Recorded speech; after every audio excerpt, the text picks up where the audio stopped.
So hello students, welcome again to my YouTube channel. So આજે આપણે શરૂઆત કરીશું પ્રકરણ 5 ભાગીદારનો પ્રવેશ, વિષય અકાઉન્ટ. હવે એમાં આપણે લાસ્ટ લેક્ચરમાં થિયરી ભણી ચૂક્યા છીએ, તો આપણે ડાયરેક્ટ દાખલાથી શરૂઆત કરીશું.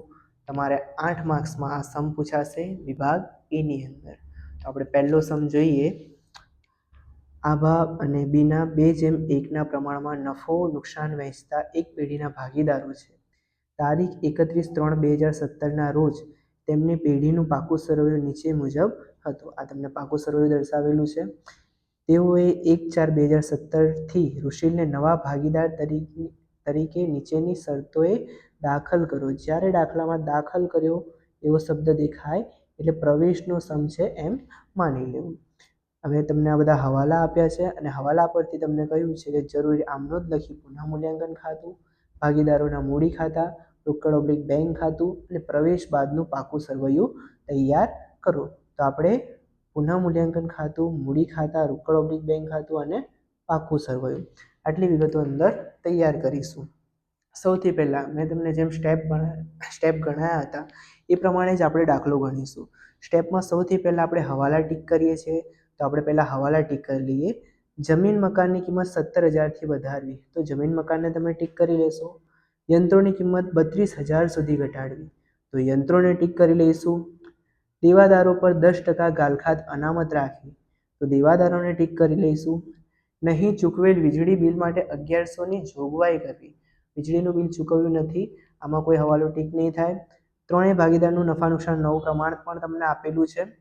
આ છે 2:1, એ છે તમારું જૂનું પ્રમાણ અને આ તમને નવું પ્રમાણ આપેલું છે 2:1:1. આ તમારું નવું પ્રમાણ છે. તો સૌથી પહેલાં આપણે મૂડીની બાકી મૂડી ખાતાની જમા બાજુ દર્શાવીશું. તો મૂડી ખાતા આપણા આવી રહ્યા. મૂડી ખાતાની જમા બાજુ આપણે મૂડી દર્શાવીશું. વિગતમાં લખીશું બાકી આગળ લાવ્યા. એમાં આભાના કેટલા છે 80,000 અને બીનાના છે 60,000. તો આભાના ખાનામાં આપણે લખીશું 80,000, બીનાના ખાનામાં આપણે લખીશું 60,000. મૂડી દર્શાવ્યા પછી આપણે રોકડ/બેંકની બાકી રોકડ/બેંક ખાતાની ઉધાર બાજુ દર્શાવી દેવાની. રોકડ/બેંકની બાકી આપી છે 2,000, તો રોકડ/બેંક ખાતાની ઉધાર બાજુ આપણે લખીશું 2,000. વિગતના ખાનામાં લખીશું બાકી આગળ લાવ્યા. હવે આટલું કર્યા પછી આપણે દાખલાની અંદર એકત્રિત નફા અને એકત્રિત ખોટ જોઈશું. એકત્રિત નફા મેં તમને કહ્યું હતું કે મોટા ભાગે મૂડી દેવા બાજુ મૂડી પછી તરત જ હોય. તો સામાન્ય અનામત, કારીગર વળતર અનામત, રોકાણ અનામત આ આપણા એકત્રિત નફા છે. તો આપણે એકત્રિત નફાને અહીંયા આગળ દર્શાવીશું મૂડી ખાતાની જમા બાજુ. તો મૂડી ખાતાની જમા બાજુ સામાન્ય અનામત લખીશું.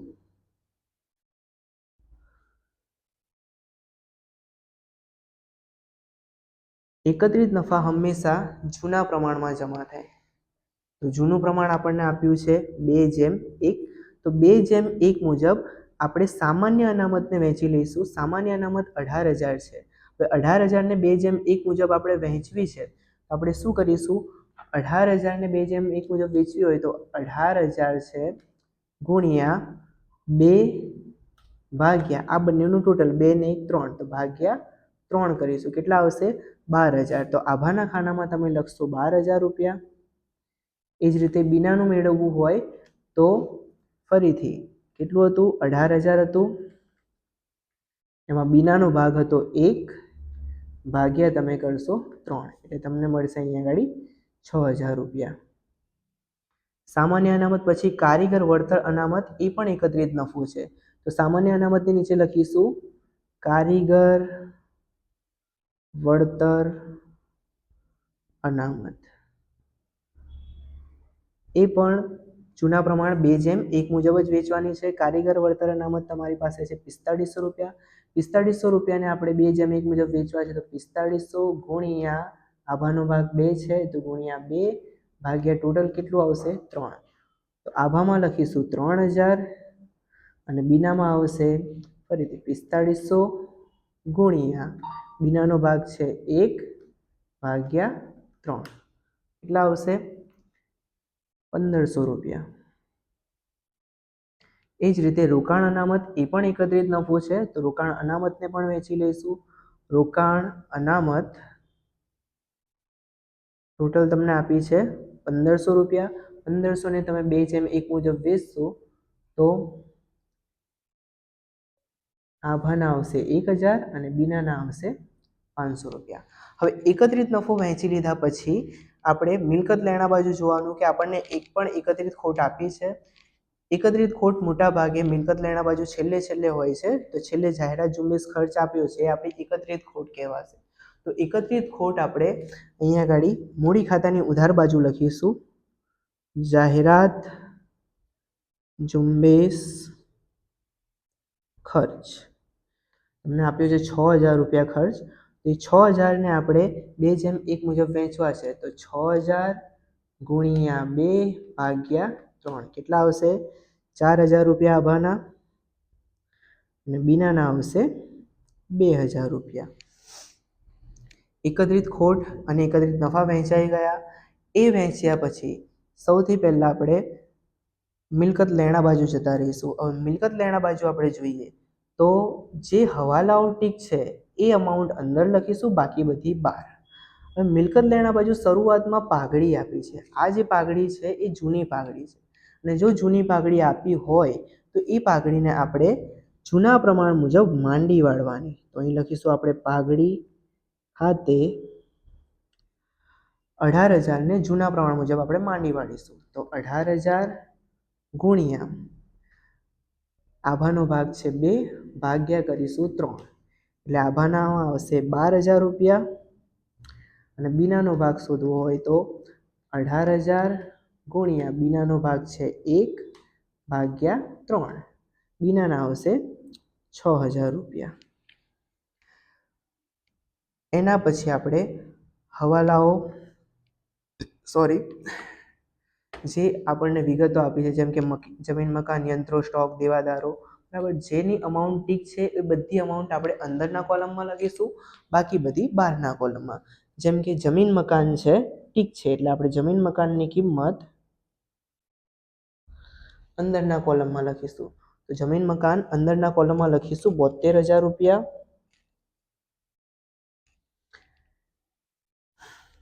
એના પછી યંત્રો છે, તો યંત્રો આપણે અંદરના કોલમમાં જ લખીશું 40000 રૂપિયા. એના પછી આપણને આપ્યા છે સ્ટોક આપણે ડાયરેક્ટ બહાર લખીશું, કેમ કે ટીક નથી એટલે ડાયરેક્ટ બહાર લખવા પડશે. સ્ટોક છે 36000ના, એટલે ડાયરેક્ટ બહાર 36000 દર્શાવી દઈશું. સ્ટોક પછી છે દેવાદારો ટીક છે એટલે અંદરના કોલમમાં લખીશું આપણે દેવાદારો 24000 રૂપિયા. ગાલ ખાતા અનામતનું આપણે કશું લખીશું નહીં, એનો હવાલો છે. રોકાણો ડાયરેક્ટ બહારના કોલમમાં લખીશું 8000 રૂપિયા. રોકડ ઓબ્લિક બેંક આપણે દર્શાવી દીધી છે. જાહેરાત ઝુંબેશ ખર્ચ પણ આપણે દર્શાવી દીધો છે. હવે મૂડી દેવા બાજુ જતા રહીએ. મૂડી દેવામાં આપણે મૂડી ખાતા દર્શાવી દીધા છે. સામાન્ય અનામત, કારીગર વળતર આ બધું વેચી દીધું છે.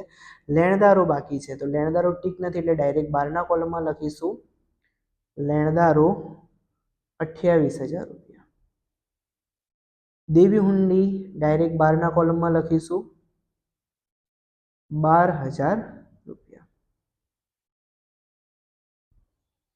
આટલું કર્યા પછી હવાલા તરફ વળી જઈશું.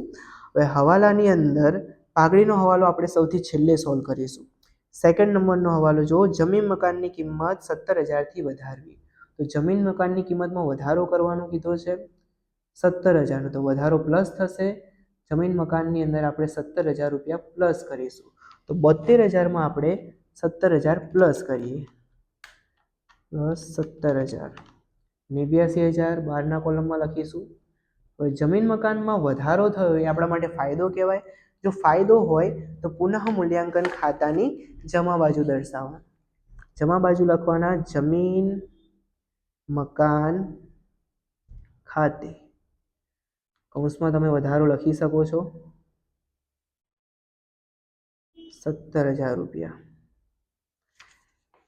એના પછી સેકન્ડ હવાલો છે, યંત્રોની કિંમત 32,000 સુધી ઘટાડવી. જ્યારે દાખલામાં સુધી ઘટાડવી એવો શબ્દ આપ્યો હોય તો આ જે અમાઉન્ટ છે તમારે 32,012 લખવી પડશે. 32,000 સુધી ઘટાડવી. એટલે તમારે ઘટાડો કેટલાનો થયો હશે? 8,000 રૂપિયાનો થયો હશે. ત્યારે જઈને 32,000 આવ્યા હશે. તો યંત્રોમાં ઘટાડો થયો આપણા માટે શું કહેવાય? નુકસાન. તો નુકસાન હોય તો પુનઃ મૂલ્યાંકન ખાતાની ઉધાર બાજુ લખવાની બીજી અસર, યંત્રો ખાતે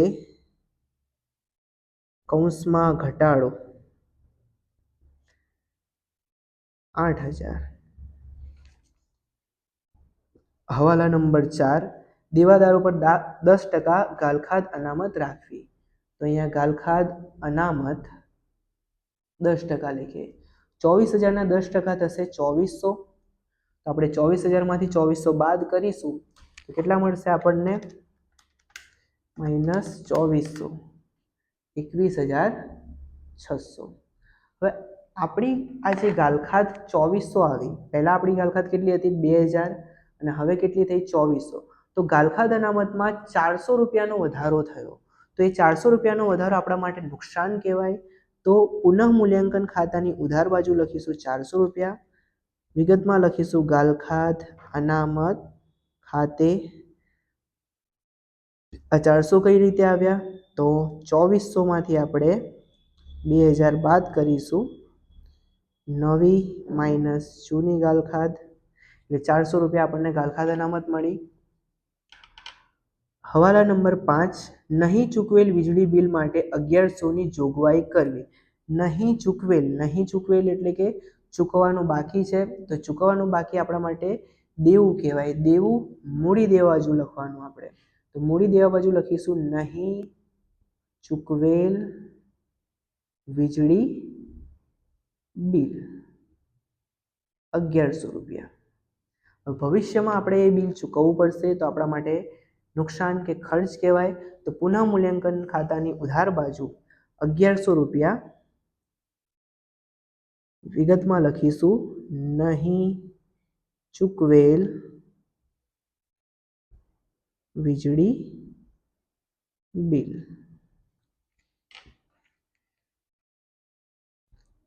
હવે આપણે આટલું સોલ્વ કર્યા પછી સૌથી પહેલાં આપણે પુનઃ મૂલ્યાંકન ખાતું બંધ કરી દેવાનું. પુનઃ મૂલ્યાંકન ખાતું બંધ કરીશું આપણને તો 5 માર્ક્સ એના મળી જશે. તો અહીં લખીશું આપણે 17,000 રૂપિયા. પુનઃ મૂલ્યાંકન ખાતાની જમા બાજુ 17,000 ટોટલ છે. બંને સાઈડ સેમ લખીશું કેમ કે જમા સાઈડનું 17,000 વધારે છે એટલે બંને સાઈડ 17,000 લખીશું. એ 17,000 માંથી ઉધાર સાઈડનું ટોટલ આપણે બાદ કરીશું.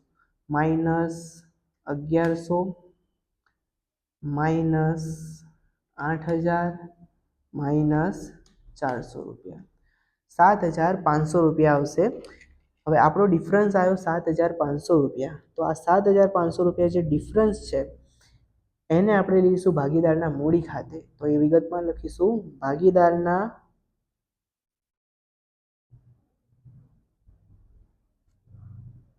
મૂડી ખાતે. અને આ જે નફો છે એ આભા અને બીના વીસ છે એમના નફા નુકસાનના જૂના પ્રમાણમાં. અને આપણું જૂનું પ્રમાણ છે 2:1. તો 2:1 મુજબ આને વહેંચી દઈશું. તો 7500 ને તમે 2:1 મુજબ વહેંચશો તો આભાના તમને મળશે 5,000 રૂપિયા અને બીનાના મળશે તમને 2,500 રૂપિયા. હવે આ અસર અહીંથી સીધી આપણે મૂડી ખાતાની જમા બાજુ લઈ જઈશું. તો આ વસ્તુ આપણે મૂડી ખાતાની જમા બાજુ અહીંથી લખીશું ડાયરેક્ટ. આભાના ખાનામાં 5,000, બીનાના ખાનામાં 2,500. આપણે પુનઃ મૂલ્યાંકન ખાતેથી લાવ્યા એટલે વિગતમાં લખીશું પુનઃ મૂલ્યાંકન ખાતે. હવે ભાગડીનો મુદ્દો સોલ્વ કરવાનો ટાઈમ આવ્યો. હવાલા નંબર 1માં શું કહ્યું છે?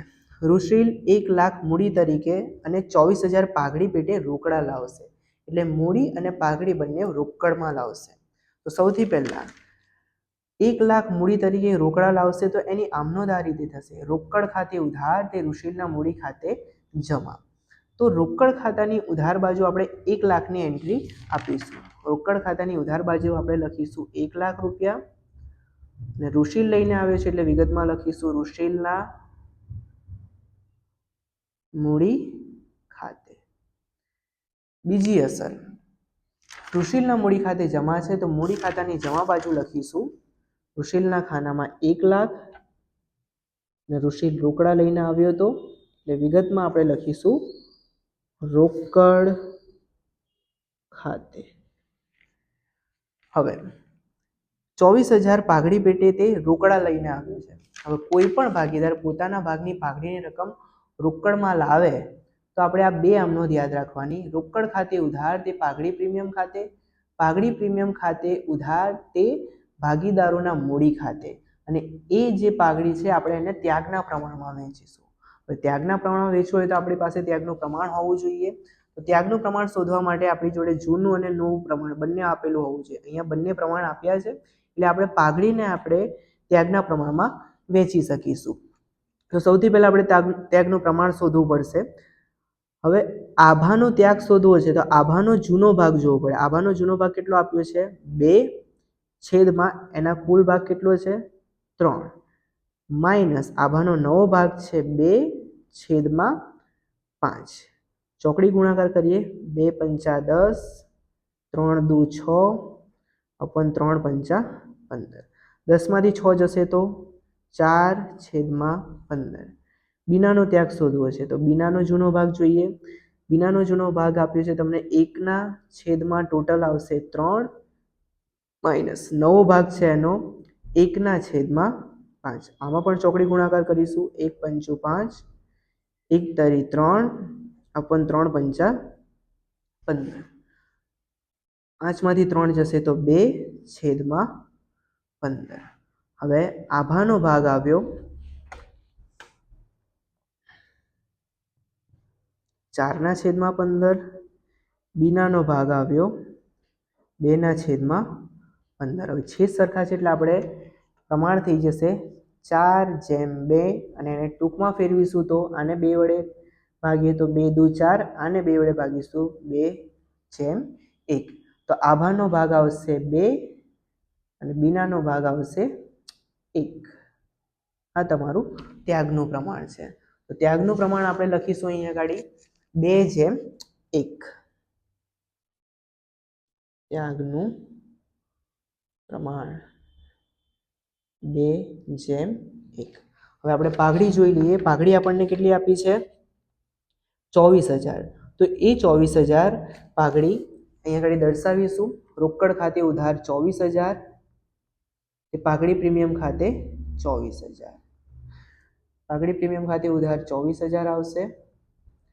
આભાના મૂડી ખાતે બીનાના મૂડી ખાતે કયા ત્યાગના પ્રમાણ. ત્યાગનું પ્રમાણ શું આપ્યું છે 2/1 આપ્યું છે. તેને આપણે 2/1 મુજબ વહેંચી દઈશું. 24,000 ને 2/1 મુજબ વહેંચવા હોય તો 24,000 ગુણ્યા 2/3. તો આભાના આવશે 16,000 અને બીનાના શોધવા હોય તો 24,000 ગુણ્યા બીનાનો ત્યાગ કેટલો છે 1/3. તો બીનાના આવશે 8,000. હવે આની આપણે ખતવણી કરવાની રહેશે. તો ખતવણી કરી દઈએ આપણે. તો રોકડ ખાતે ઉધાર છે 24,000. તો રોકડ ખાતાની ઉધાર બાજુ આપણે લખીશું 24,000 રૂપિયા. રોકડ ખાતાની ઉધાર બાજુ લખીશું 24,000 રૂપિયા. વિગતમાં લખીશું પાઘડી પ્રીમિયમ ખાતે. એ જ રીતે આ બંનેના મૂડી ખાતે જમા છે તો મૂડી ખાતાની જમા બાજુ લખીશું પાઘડી પ્રીમિયમ ખાતે. પાઘડી પ્રીમિયમ ખાતે આભાના ખાનામાં 16,000 અને બીનાના ખાનામાં 8,000. આભાના ખાનામાં લખીશું 16,000, બીનાના ખાનામાં લખીશું 8,000 રૂપિયા. આટલી વિગત દર્શાવ્યા પછી આપણે બધા ખાતા ક્લોઝ કરવાના રહેશે. ખાતા ક્લોઝ કરીશું. સૌથી પહેલા આપણે ભાગીદારના મૂડી ખાતા ક્લોઝ કરીશું. તો ઋષિલના મૂડી ખાતાની જમા બાજુ 1 લાખ બાકી આવી છે. તો 1 લાખ આપણે બંને સાઈડ દર્શાવી દઈશું.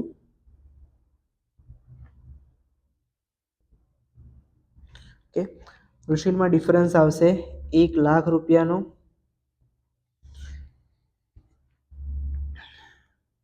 બીનાના મૂડી ખાતાની જમા બાજુનું ટોટલ કરીશું 60,000 વત્તા 6,000 વત્તા 1,500 વત્તા 500 વત્તા 2,500 વત્તા 8,000 વત્તા 78,500 આવશે. બંને સાઈડ લખીશું 78,500. આ બાજુ ડિફરન્સ જોઈએ, -6 -70,500 રૂપિયા તમારો ડિફરન્સ આવશે. એ જ રીતે આભાનું જમા સાઈડનું ટોટલ કરીશું 80,000 વત્તા 12,000 વત્તા 3,000 વત્તા 1,000 વત્તા 5,000 વત્તા 16,000 1,17,000. અહીં લખીશું આપણે 1,17,000. અહીંયા પણ લખીશું 1,17,000. 1,17,000 માંથી 12,000 ને 4,000 એટલે કે 16,000 બાદ કરીશું તો અહીંયા આવશે 1,01,000 રૂપિયા. વિગતમાં આપણે લખીશું બાકી આગળ લઈ ગયા. આભાના ખાનામાં 1,01,000, બીનાનો આવ્યો ડિફરન્સ 70,500, ઋષિલનો આવ્યો 1,00,000 રૂપિયા. તો આ ત્રણેય વસ્તુ આપણે સીધું મૂડી દેવા બાજુ મૂડી ખાતામાં દર્શાવી દઈશું. આભાની બાકી છે 1,01,000, બીનામાં લખીશું 70,500, ઋષિલમાં લખીશું 1,00,000 રૂપિયા. હવે આ ત્રણેયનું ટોટલ કરીશું 1,01,000 પ્લસ 70,500 પ્લસ 1,00,000 2,71,500. હવે રોકડ ઓબ્લિક બેંક ખાતું પણ ક્લોઝ કરી દઈશું. ઉધાર સાઈડનું ટોટલ કરીશું 2,000 પ્લસ 1,00,000 પ્લસ 24,000 1,26,000 આવશે. અહીં લખીશું 1,26,000. બંને તરફ 1,26,000 લખી દઈશું. જમા બાજુ ડિફરન્સ પણ આવશે 1,26,000નો. વિગતમાં લખીશું બાકી આગળ લઈ ગયા. અને આ સિલક અહીંથી સીધી મિલકત લેણા બાજુ દર્શાવીશું. રોકડ ઓબ્લિક બેંક ખાતે 1,26,000 રૂપિયા. હવે મૂડી દેવા અને મિલકત લેણા બંને સાઈડનું ટોટલ કરશું, જે સરખું થવું જોઈએ. તો કરીએ આપણે total 89,000 plus 32,000 plus 36,000 plus 21,600 plus 8,000 plus 1,26,000 3,12,600. તો અહીં લખીશું આપણે 3,12,600 રૂપિયા. મૂડી દેવાનું ટોટલ પણ એટલું જ આવવું જોઈએ, 2,71,500 પ્લસ 1,100 પ્લસ 28,000 પ્લસ 12,000. આનું પણ 3,12,000 ટોટલ સરખું આવ્યું. બંને સાઈડનું ટોટલ સેમ આવે તો તમારો સમ સાચો ગણાશે.